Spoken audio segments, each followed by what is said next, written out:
मुझे नहीं पता कि आप लोगों ने भी इस बात को नोटिस किया है या नहीं, लेकिन बहरिया टाउन के रोड्स की प्लानिंग बहुत ही अजीब है। भले वो बहरिया टाउन लाहौर हो या बहरिया टाउन इस्लामाबाद या इवन बहरिया टाउन कराची, आपको बहरिया टाउन का मैप बहुत ही अजीब नजर आता है। सबसे पहले तो रोड्स एक तो सीधे नहीं है, जगह जगह रोड्स कर्व हो जाते हैं और रोड्स एक प्रॉपर ग्रिड पैटर्न में भी नहीं है, जैसे कि हमें मैथमेटिक्स की बुक्स में ब्लॉक्स नजर आते हैं, बल्कि रोड बीच में से रुक जाते हैं। फॉर एग्जांपल इस रोड को देखें, ये रोड ज्यादा बेहतर नहीं होता कि ये पूरा होता ताकि लोगों को गुजरने में आसानी होती, लेकिन ऐसा नहीं है, बल्कि लगता ऐसा है कि डेवलपर्स ने इसको जानबूझकर ऐसा बनाया है। हम सब जानते हैं कि बहरिया टाउन भरकर जमीन खरीदता है प्रोजेक्ट शुरू करने से पहले, तो हम ये भी नहीं कह सकते कि ये बाद में खरीदी गई, वरना रोड सीधे ही होते। इवन कि एक नॉर्मल सिविल इंजीनियर या अर्बन प्लानर से भी रोड्स को कोई बनवाएगा तो सबसे पहले वो स्ट्रेट लाइंस ही खींचेगा। इससे भी ज्यादा हैरानगी की बात तब आती है जब हम बहरिया टाउन के अलावा कोई भी दूसरा इलाका देखें। फॉर एग्जांपल लाहौर का कृष्णनगर को देखें तो खूबसूरत ग्रिड लाइंस बनी हुई हैं। यही इस्लामाबाद का G9 एरिया या कराची का PECHS का एरिया देखें, ये कराची का डिफेंस फेज 5 का, इवन के कोई भी दूसरा इलाका देखें, आपको परफेक्ट ग्रिड पैटर्न नजर आता है। सिर्फ पाकिस्तान में ही नहीं, बल्कि दुबई के अल-सत्वा का एरिया को देखें, न्यूयॉर्क के मैनहट्टन को देखें, आपको वहां भी ग्रिड लाइन रोड्स दिखेंगे। लेकिन जब बात बहरिया टाउन की आती है तो हमें एक अजीब सिविल प्लानिंग नजर आती है। फॉर श्योर बहरिया टाउन ने किसी बेकार अर्बन प्लानर से तो काम नहीं करवाया होगा, तो फिर ऐसे अजीब रोड आखिर क्यों? Let's find out. This is Gauhar Ali Rizvi and you are on my channel.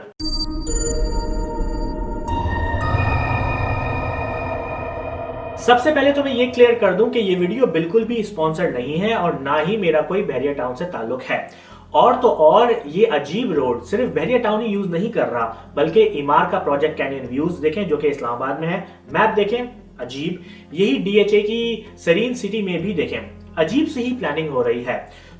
मैंने पढ़ना शुरू किया तो मुझे अंदाजा हुआ कि अब जितनी भी न्यू रियल एस्टेट की डेवलपमेंट हो रही है दुनिया भर में, वो ग्रिड सिस्टम से इनकरेज नहीं की जा रही है, बल्कि इस तरह के टेढ़े मेढ़े रोड्स और डेड एंड्स पर प्लानिंग हो रही है। फॉर एग्जांपल मैंने ग्रिड सिस्टम की दुबई के अल-सत्वा एरिया की मिसाल दी, लेकिन सत्वा एक पुराना एरिया है दुबई का। दुबई की ग्रीन कम्युनिटी को देखें तो आपको ऑलमोस्ट सेम ही पैटर्न नजर आएगा जो हमें बहरिया टाउन या दूसरे प्रोजेक्ट्स में नजर आ रहा है। लेकिन क्यों ये डेवलपर्स परफेक्ट स्मूथ लाइंस को छोड़कर टेढ़े रोड और इवन डेड एंड्स को प्रमोट कर रहे हैं?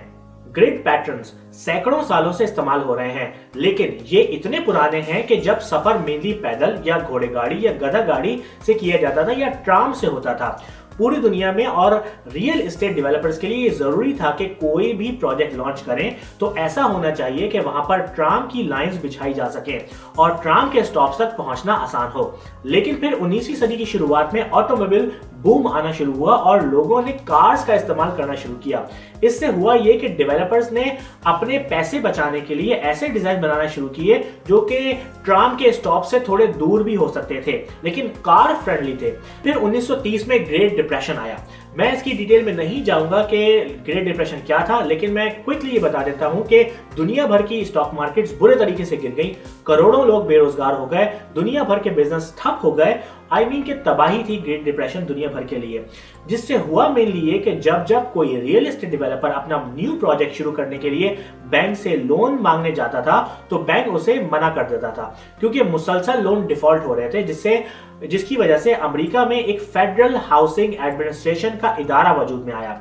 इस इदारे का काम यह था कि वो बैंक के सामने किसी भी रियल एस्टेट डेवलपर की गारंटी लेगा ताकि बैंक उस डेवलपर को आसानी से लोन दे सके। लेकिन डेवलपर के लिए FHA ने अपनी शराइत रखी कि जो भी अर्बन प्लानिंग होगी वो FHA की गाइडलाइन के मुताबिक होगी। सिंस के डेवलपर के पास कोई ऑप्शन था ही नहीं तो उन्होंने बात मान ली। FHA का बेसिक प्लान कुछ इस तरह का था।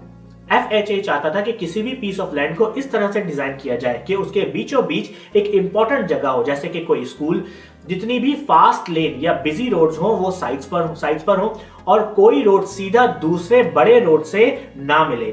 दुकानें इस यूनिट के कॉर्नर्स पर हो, जबकि पार्क्स वगैरह यूनिट के अंदर हो। रोड्स ऐसे बनाए जाए कि लोगों का एक जगह से दूसरी जगह तक जाना आसान हो, और इसको नेबरहुड यूनिट कहा गया, यानी कि मोहल्ला कहा गया। ना ये एक अच्छी प्लानिंग तो नजर आती है, लेकिन बहरिया टाउन में तो बंद गलियां भी नजर आती हैं जगह जगह। ये कहां से आ गई?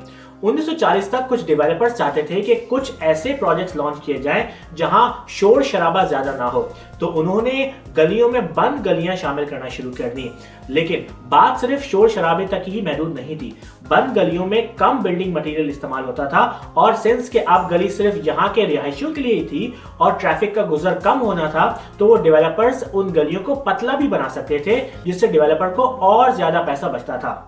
लेकिन डेवलपर्स अपनी मर्जी से बहुत छोटे छोटे रोड्स या बंद गलियां नहीं बना सकते थे, क्योंकि उन्हें ट्रांसपोर्ट की गाइडलाइंस फॉलो करनी थी, और ट्रांसपोर्ट की गाइडलाइंस चाहती थी कि गाड़ियों के अंदर आने और बंद गली में टर्न करने पार्किंग के बकायदा जगह हो। तो उन्होंने डेवलपर्स को फोर्स किया कि वो 3 बातों का ख्याल रखें अपनी डेवलपमेंट में।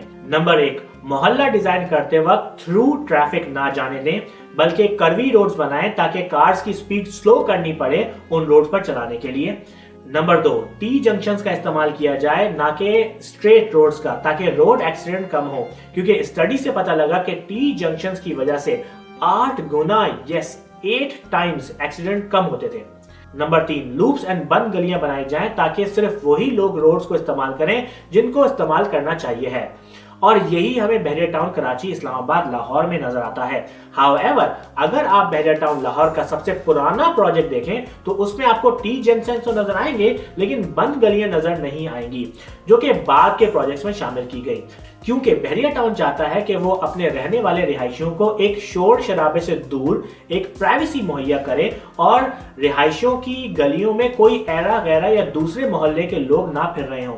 लेकिन सबसे इंपॉर्टेंट बात यह है कि बहरिया टाउन मेनली ये चाहता है कि इनके प्रोजेक्ट में सिर्फ वही लोग रहें जिनके पास कार है, और ये पूरा डिजाइन टी जंक्शंस, लूप्स, बंद गलियां और कर्वी रोड्स सिर्फ एक तरह के मोड ऑफ ट्रैवल को फेवर करते हैं, कार के। मैंने कुछ जानने वालों से बात की जो बहरिया टाउन में रह रहे हैं, और मैंने उनसे पूछा है कि बहरिया टाउन में कार के बगैर रहना मुमकिन है, तो ज्यादातर लोगों ने यह कहा कि कार के बगैर रहना बहरिया टाउन में बहुत ही मुश्किल है, और हमें अब अच्छे से पता है कि क्यों। होप कि आपको मेरी वीडियो पसंद आई है। लेट मी नो कि आपको मेरी वीडियो कैसी लगी। अगर आप मेरी पर्सनल लाइफ को फॉलो करना चाहते हैं तो मुझे इंस्टाग्राम पे फॉलो करें gohar.rizvi। यूट्यूब पर मुझे जरूर सब्सक्राइब करें www.youtube.com/mychannelvideo, and I will see you in the next video।